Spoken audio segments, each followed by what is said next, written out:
What's up, guys?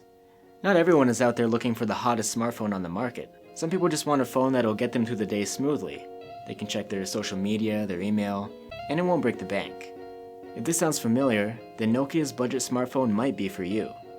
I'm Will for GSM Arena, and this is our Nokia 3 review.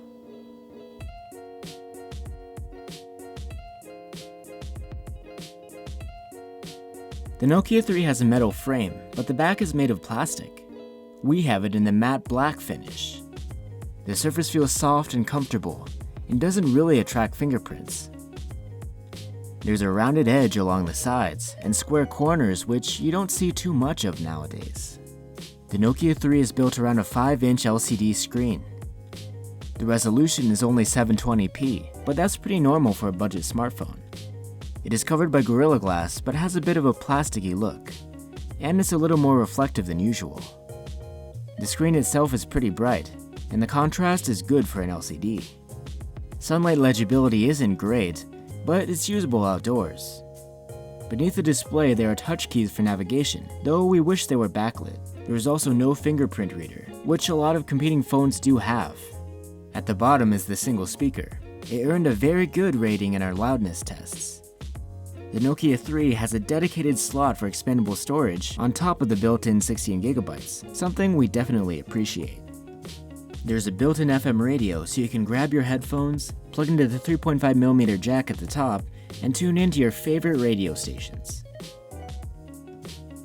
The Nokia 3 uses a MediaTek MT6737 chipset with a quad-core CPU. Performance is perhaps the single biggest issue with the Nokia 3. In benchmark tests, it was down at the bottom of the list. Even during regular use, the UI seemed sluggish, with occasional hiccups. It's not only the performance that's a bit disappointing. The battery is a bit small, but together with a not particularly efficient chipset, you get an overall poor endurance rating. The battery was okay during calls, browsing, and video playback, but standby performance wasn't good at all. There's no fast charging option, but we were able to charge it from around 0 to 50% in about 45 minutes. The Nokia 3 runs on Android 7.0 Nougat. The UI is not very customizable. Only one style is available. The built-in apps all have blue icons, which can't be changed. Most of the software functionality is left to Google's default app package. The Nokia 3 has an 8-megapixel main camera. It's a decent camera setup for the price point, but you shouldn't expect much. Detail is a bit lacking.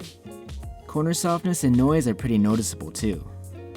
The autofocus is slow and often misses the subject.